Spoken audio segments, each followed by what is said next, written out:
Shalom Bracha, voilà, on va faire un cours pour Shmini Tasseret aussi, parce qu'il y a un invité à Shmini Tasseret et c'est le rabbi qui nous dit, c'est le rabbi Rayatz, et il vient comme Balabaït, comme propriétaire, si on peut dire, de l'endroit, comme celui qui contrôle, à qui appartient l'endroit, et c'est lui qui vient et qui nous donne cette joie, la joie de la délivrance, la joie de donner de la joie à la Torah, de donner de la joie à Dieu, de recevoir des puits de bénédiction, des seaux de bénédiction, parce que le Rabbi Rayatz et il me semble qu'il vient aussi avec Shlomo Ameler, oui, avec Shlomo Ameler, si je dis pas de bêtises, avec le roi Shlomo. On sait que le roi Mashiach descend de David, mais de la lignée de Shlomo. Et ils sont liés, les deux, à la sphère de Yesod. Yesod, c'est quoi? C'est l'union, c'est le lien, c'est le fait d'être sociable. Donc c'est pour ça qu'on est tous à la synagogue, en train de danser tous ensemble, d'être joyeux ensemble pour Dieu, pour la Torah. Donc c'est l'union du peuple juif, la hardoute. Et la profondeur, c'est le émet, la vérité. C'est que la vérité, en vérité, c'est qu'on est tous unis les uns les autres, comme on sait que si il manque une lettre Torah dans le Sefer Torah, le Sefer Torah n'est pas caché, et comme il y a marqué que Israël, c'est les roches et Tevot, la première lettre de Yeshishim Ribo Otiyot, la Torah, il y a 600 000 lettres dans ta Torah. Et chaque juif, c'est une lettre de Torah.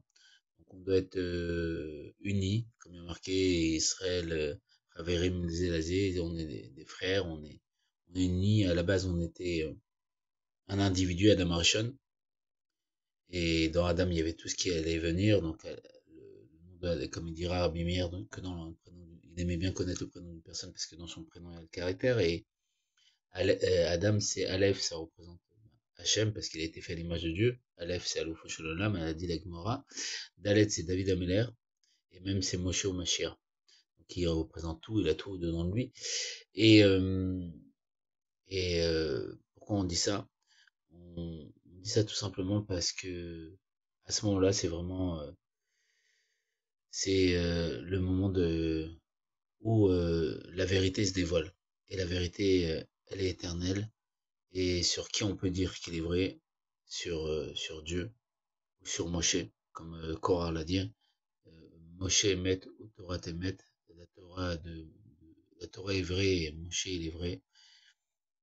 Et donc à ce moment-là, il faut savoir que vraiment c'est le soir où le Hémet se dévoile. Et le Hémet, c'est qu'on est tous unis les uns les autres. Donc, comme on a dit, à la base, on était un individu, Adam Arishon.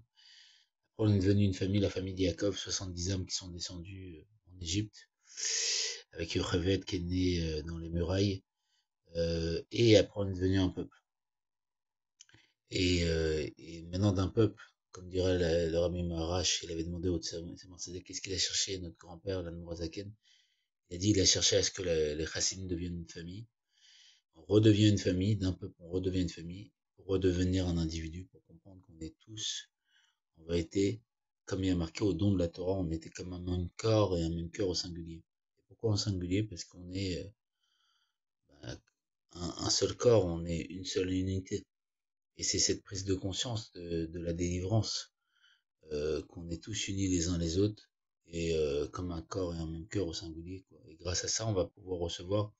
Comme à l'époque, on a eu le dévoilement de la Torah et le dévoilement de Dieu, on va recevoir Torah Chad Hashem, c'est une nouvelle Torah qui va sortir de moi.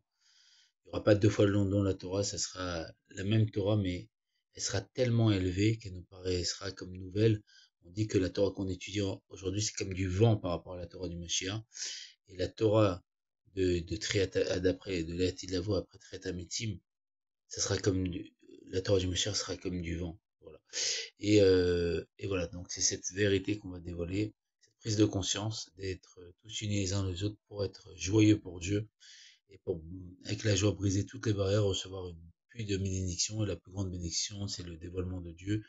Mais une pluie aussi, Enmaïm la Torah, et il n'y a d'eau que de la Torah, donc la pluie et le dévoilement de la Torah de Dieu, qui est Kulochad avec Dieu, et une pluie de bénédiction.